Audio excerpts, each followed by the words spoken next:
Yo, what's good? It's about Rolly. This video is going to be about the best settings for Call of Duty Vanguard, which is currently in beta state. I'm sure when the full game comes out, you can still use these settings. This is mainly for PC, but might also apply to console. But before I'm getting into it, make sure to drop a like and subscribe down below for more Vanguard videos. And let's get right into it. So the first thing you guys want to do in your settings in Vanguard is make sure that you guys have display mode on full screen for the max FPS. Also make sure that on refresh rate you have selected the highest value.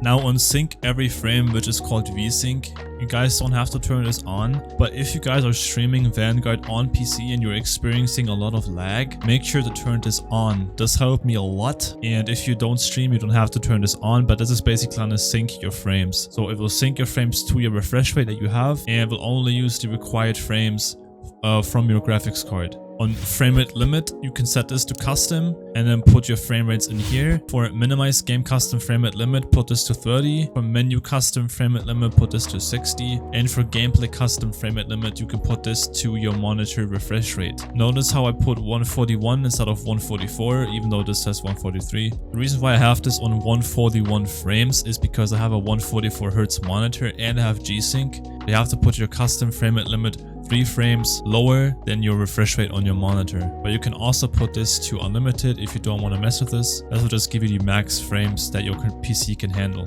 On NVIDIA Reflex Low Latency, put this to enable plus boost. And also make sure that all the way in the bottom that on-demand texture streaming is turned off, because this will automatically download files for the game in the background, which you don't want. I'm going over to quality.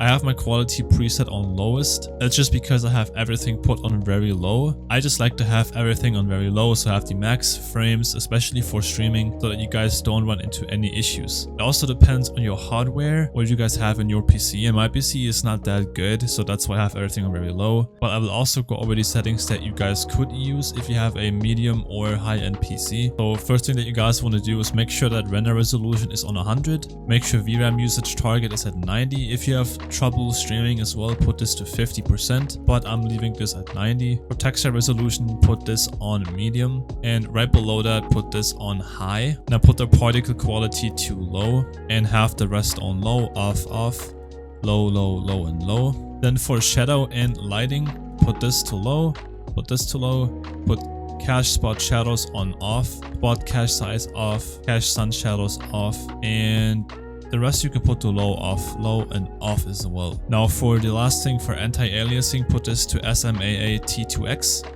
and put the filmic strength to 0. And lastly, for gameplay, what I've done, I've put my field of view to 120 and I put my ADS field of view to independent. This is on mouse and keyboard. I don't know if you guys will be able to do this on controller. I think you should be able to, but if you guys want, you can put this to independent. Of course, field of view, you don't have to put that to 120. You can put this to 100, or you can even put this at 60. But if you guys want to have a higher field of view, be more aware of your surroundings, put this to 120. This is also gonna affect your frames, so the higher the field of view is, the less frames you're gonna get because it has to render more. Then also, very crucial tip is camera movement. Make sure you guys have this on 50% because this will make your camera less shaky. On standard it's on 100, which you don't want because everything is just gonna be shaky, so make sure to have this on 50. World motion blur, weapon motion blur, and depth of field, make sure you have this turned off because you don't need this. It's just gonna blur everything and you won't be able to see. Also quickly going over the keyboard and mouse settings. Since I'm using a keyboard and mouse, I don't use controller. So my mouse sensitivity is set to 13. That's only because I'm running on a 300 DPI. A lot of people will say, okay, this is kinda slow. It's just my personal preference. I like it slower. I don't like having a huge mouse sensitivity and a huge DPI. Also make sure that ADS mouse sensitivity mode is set to relative. This is, in my opinion, the best one. You guys can try legacy, alternate, and legacy out if you guys want to, but I feel like relative is the best one. This should also be the standard one. For mouse wheel input delay, I have this on 80. I don't really mess with this, but you guys can try it out to set to 0 or anything like that and try out how that feels. But I just have everything on standard right here. I have mouse acceleration on 0, mouse filtering on 0, and mouse smoothing off. Like I said, I don't really mess with all these settings down here. Only thing that I change basically is my sensitivity and making sure that this right here is set to relative. So for gameplay, what I usually change on every Call of Duty is crouch behavior set to toggle, because sometimes it's set to hold, which is very annoying, so you would have to keep pressing the button. So if you have it to toggle, you have to press it once. Same goes for slight behavior. If you tap it, you only have to press it once. If you have it on hold, you have to hold it. So make sure this is on tap. Same with prone. Also, make sure that automatic ground mantle is turned off, because this can be very annoying if you try to jump and it will automatically mantle. I also have automatic sprint set to automatic tactical sprint. I just like this better. I don't like pressing shift on my keyboard because my hand usually cramps up when I do this. And for the rest of the settings, I didn't really change anything. I just kept everything how it was. Only mess with the settings that I told you, because otherwise you're gonna mess up your gameplay. For combat keybinds, a lot of people usually ask me for my keybinds on Cold War, but I'm gonna show you guys my keybinds on Vanguard. So I use WSAD for moving, of course, and I use my space bar to jump. What I changed was I changed crouch instead of C. I put control just because I can use my pinky finger to basically slide and crouch when I want to. It's way easier than pressing C. Also, I put my prone to my mouse button, which is easier if you're shooting, so you can just press your mouse button to lay down when you want to drop shot or something like that. Walk, I don't really care. I don't really use this, so I just kept it on default with its caps. Sprint or steady aim is always on shift, and of course the rest, like weapons and equipment, I just kept everything like this. I didn't change anything on here, just left everything like default. For interface keybinds, the only thing that I changed was the social menu. It used to be on F1, which I can't use because I'm taking screenshots with F1. So if I would take a screenshot, it will put me to my social menu. That's why I disabled this, but that's why I have the button O here. But for the rest, I kept it on standard. Now quickly going over the controller settings. I don't use controller like I said, but I will still go over the settings for you guys because I know there's more people using controller.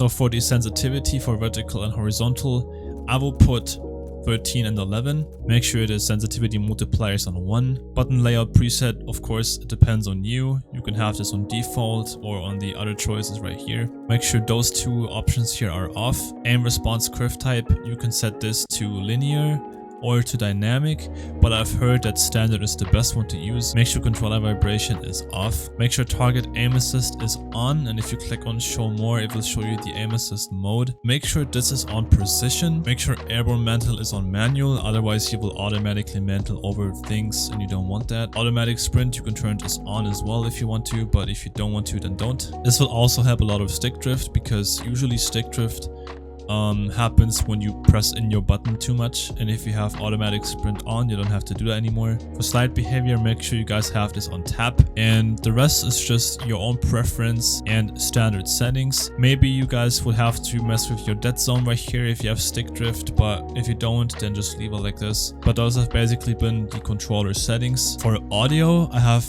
master volume on 100. The only thing I changed was music volume, because I don't like hearing the music, that's why I put it to 0. And for audio mix, what I use is headphones. This is just the best in my opinion. You can also use home theater or night mode or TV speaker, but I think headphones is the best one to use here. Make sure you have mono audio off. This is just gonna make your audio sound weird. You don't really need that. And yeah, those are basically all the settings in Vanguard itself. Now I'll be also going over some crucial tips and tricks on how to get more FPS in Vanguard. Also, how to make the sun disappear in Vanguard. So make sure you guys have your game closed. So the first thing that you guys want to do is you go to documents, and in the documents you will find the Call of Duty Vanguard public beta folder. You click on this. It will say players beta. You click on this too. And then it will say ADV_options, you double click and it will open this document file. First thing you guys want to do in this, you press Ctrl and F and you type in AMD. Make sure this is on down and then click on find next. And this will find the AMD Fidelity FX Super Resolution. This will be set to off right here. But what you guys gonna do is you're gonna come here and you copy the AMD FSR 1.0. Copy this and then paste it in here. I've already done this. This is why there's already AMD FSR 1.0 in here. Also, make sure that you guys have AMD Super Resolution Quality on balanced. As soon as you put balanced in, press Ctrl and F again. Now you're gonna type in particle lighting. Make sure this is on up. Click on find next, and it will find particle lighting. This is automatically set to 2.